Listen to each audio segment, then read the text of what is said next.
Bienvenue à tous pour une nouvelle Deep Dive. On plonge aujourd'hui dans la culture somalienne. Ah oui, la Somalie. Exactement. Mais attention, on ne va pas se contenter des gros titres. Non, On va explorer la culture à travers des sources un peu particulières. des sauces françaises. Oui, des sources francophones. Tu vas voir, c'est fascinant de découvrir la Somalie sous cet angle. Absolument, ça promet d'être intéressant. Alors, on commence tout de suite avec un film qui fait beaucoup de bruit. The Village Next to Paradise. The Village Next to Paradise. Oui, il a été sélectionné pour la compétition officielle du Festival de Marrakech. Ah oui, le grand festivalien. C'est une belle reconnaissance pour le réalisateur. Tout à fait. Maharo, le réalisateur, il met en scène une histoire vraiment touchante. C'est-à-dire, Imagine un village isolé en Somalie. On suit Mamagad, un père célibataire qui se bat pour son fils, Sigal. un père célibataire emmène. C'est intéressant. Oui, le réalisateur voulait montrer une famille non conventionnelle loin des clichés. Je comprends. Et ce père, il fait quoi pour vivre? Il enchaîne les petits boulots, chauffeur, réparateur, même fossoyeur. Pas facile. Non, et en plus il y a la menace des drones, la pauvreté. Un contexte difficile. Et son fils, il va à l'école. C'est là tout le dilemme. Il doit choisir entre le garder près de lui ou l'envoyer dans un pensionnat. Ah oui, un choix difficile. Loin de lui, mais une meilleure éducation. Exactement, c'est un choix déchirant. Mais ce qui est beau, c'est la force de caractère de ces personnages. Oui, cette résilience face à l'adversité, c'est universel. Tout à fait. Et puis, visuellement, le film est magnifique. Ah, bonté. Oui, les paysages somaliens sont grandioses. Le directeur photo, Mostafa El Kachef, a fait un travail incroyable. Le cinéma a ce pouvoir de nous transporter, de nous faire ressentir des émotions fortes. Exactement. Et pour renforcer cette authenticité, le réalisateur a choisi des acteurs non professionnels. Des acteurs non professionnels. Oui, et apparemment, ils sont extraordinaires. Le réalisateur a dit que leur performance était profondément sincère. Intéressant. Ça apporte une certaine authenticité au film. Oui, c'est sûr.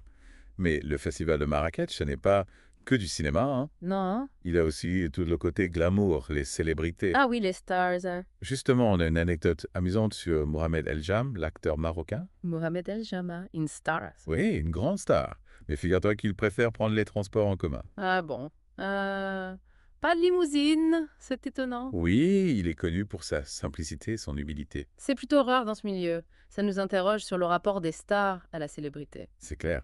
Et puis, il y a eu Yusra, l'actrice égyptienne. Youssa, oui, je la connais. Elle a dit que le Maroc était sa deuxième maison. Ah oui, elle aime le Maroc. Apparemment, pourquoi? Sa présence au festival, c'est un symbole de l'échange culturel entre les pays. Oui, c'est important de créer des liens entre les cultures. Tout à fait. Bon, il y a aussi une note un peu moins joyeuse. Qu'est-ce qui s'est passé?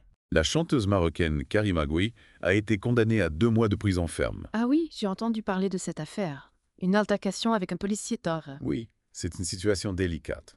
On ne va pas commenter, on attend d'en savoir plus. Oui, prudence. La justice fera son travail. Exactement. Allez, on change de sujet, on parle de quelque chose de plus léger. Avec plaisir. Tu te souviens de Bobaloo, le chewing-gum des années 80? Oui, bien sûr, bien c'est. Eh bien, il est de retour au Meraka. Ah bon, sérieux?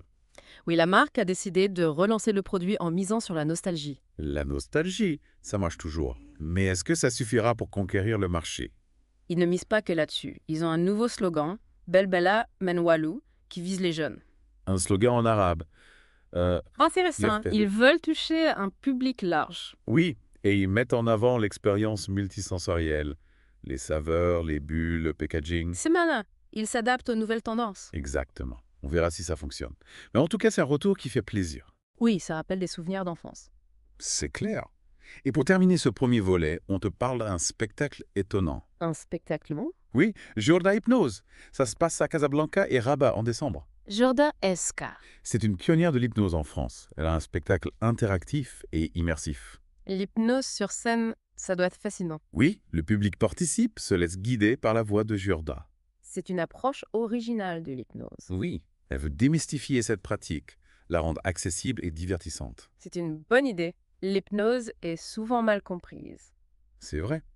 Alors, est-ce que l'hypnose peut être un outil de développement personnel? C'est une question intéressante, il y a débat.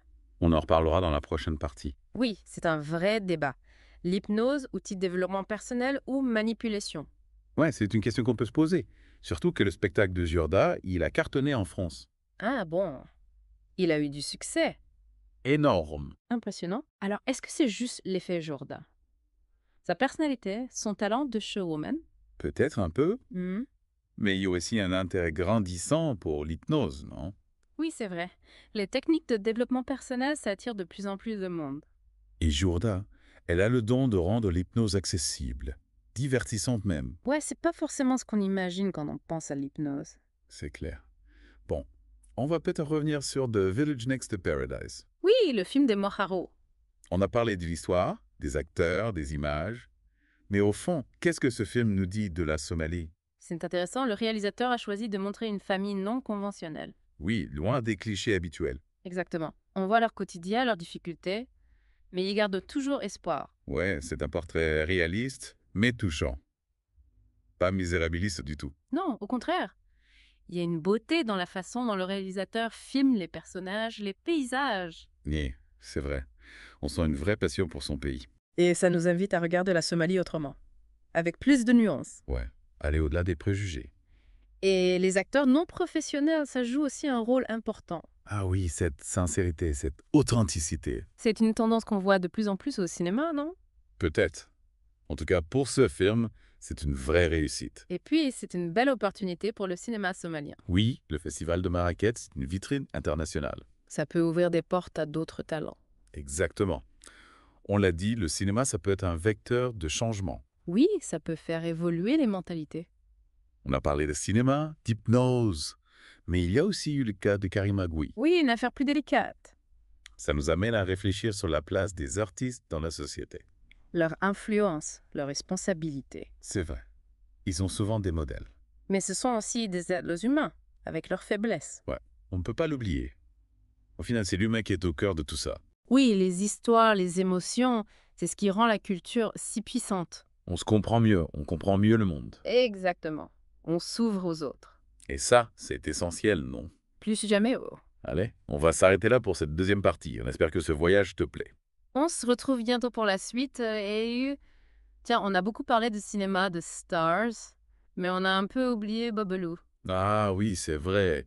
Le grand retour de Bobelou au Maroc. On pourrait penser que c'est un détail, mais... Mais ça en dit long sur la société, non, c'est... Oui, tout à fait.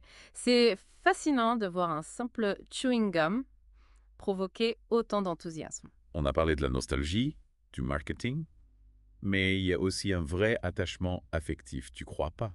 Ah, ça, oui. Pour beaucoup de Marocains, Babalou, c'est plus qu'un chewing-gum. C'est toute leur enfance. Exactement. L'insouciance, les souvenirs. Et ce retour, c'est un peu comme un retour aux sources. À une époque plus simple, peut-être, ouais. C'est intéressant parce que le Maroc est en pleine mutation. Oui, la société évolue. Les jeunes générations cherchent leurs repères. Et cette nostalgie du passé, c'est peut-être une façon de se rassurer. De retrouver un peu de stabilité. En tout cas, Bobelou a bien compris ça. Oui, ils ont misé sur la notoriété de la marque, l'attachement du public. C'est une stratégie intelligence mère. On verra si ça marche. Mais au-delà du succès commercial, c'est intéressant de voir comment une marque peut devenir un symbole. Un marqueur identitaire, même. Ça nous ramène à la culture, finalement. Ah oui, les cultures. Son influence sur la société. C'est un sujet vaste. Mais passionnant. On a vu comment elle façonne nos valeurs, nos perceptions. À travers le cinéma, la musique, la littérature. Et même un simple chewing-gum. Tout à fait. La culture nous imprègne, elle nous influence en permanence. Et elle est en constante évolution. Comme la société. Alors qu'est-ce qu'on retient de cette deep dive? On a vu une Somalie différente, loin des clichés. Des artistes marocains engagés, inspirants. L'hypnose qui nous interroge sur le potentiel de l'esprit. Et Bobelou, qui nous rappelle le pouvoir de la nostalgie. Finalement, on a exploré la culture sous toutes ses formes. On a vu comment elle nous divertit, nous informe, nous fait réfléchir. Elle nous émeut, elle nous transforme, C'est ça la magie de la culture. elle nous ouvre à de nouveaux horizons. Merci de nous avoir suivis dans cette exploration. On espère que vous avez apprécié ce voyage. On vous donne rendez-vous très bientôt pour une nouvelle deep dive. À bientôt, Antieppe.